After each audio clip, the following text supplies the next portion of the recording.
অজু ভঙ্গের কারণ 7টি।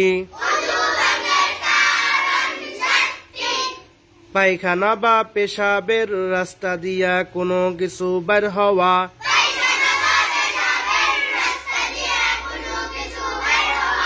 মুখ ভরিয়া বমি হওয়া। শরীরের কোনো জায়গা হইতে রক্ত, পুজ বা পানি বাহির হইয়া গড়িয়ে পড়া। থুতুর সঙ্গে রক্তের ভাগ সমান বা বেশি হওয়া। চিত বা কাত হয়ে হেলান দিয়ে ঘুম যাওয়া।